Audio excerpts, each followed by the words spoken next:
ربیع الاول صحابہ کے دور میں کئی بار آیا. کیا کسی ایک صحابی نے وہ کچھ کیا جو آج ہو رہا ہے ربیع الاول میں؟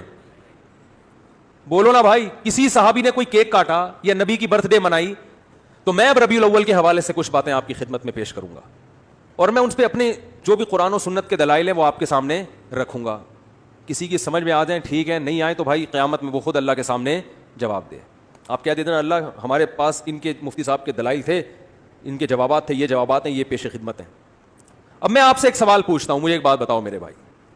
ربیع الاول اگر 12 ربیع الاول عید کا دن ہے تو یہ سیلیبریٹ کرنے کا دن ہوا ہے بھائی.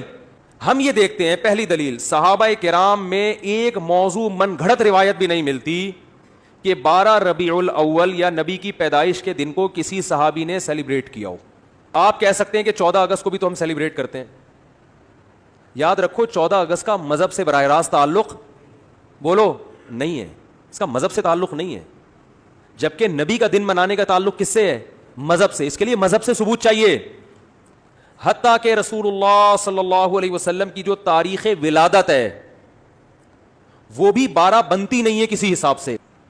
دیکھو اسلامی تہوار جو ہوتے ہیں نا, بلکہ دنیا میں کسی بھی مذہب کے جو تہوار ہوتے ہیں ان کی ڈیٹ میں کسی کا اختلاف نہیں ہوتا, کیونکہ وہ ایسی چیز ہے جو تمام اہل مذاہب کو جوڑ دیتی ہے.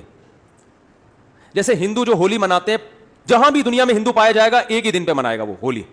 عیسائی کرسمس مناتے ہیں پوری دنیا کے کس دن؟ 25 کو. تہواروں میں اختلاف کسی مذہب میں نہیں ہوتا.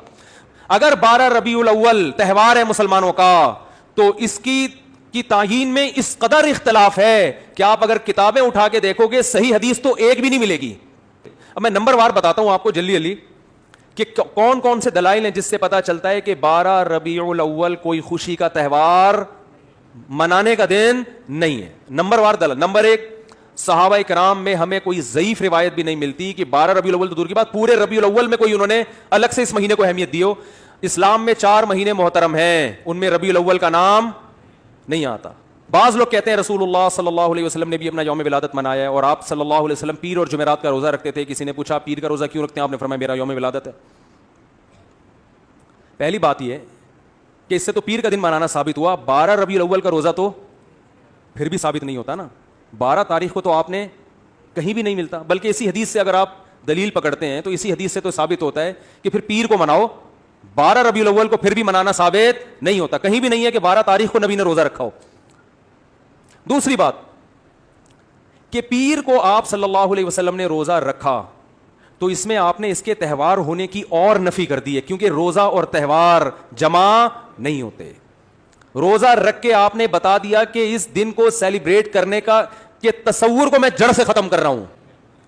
کسی بھی دن کو روزہ رکھ کے منایا نہیں جا سکتا. خوشیاں ہمیشہ کھا پی کے منائی جاتی ہیں, بھوکا رہ کے نہیں منائی جاتی. کھانے پینے کے دن ہوتے ہیں خوشی کے دن.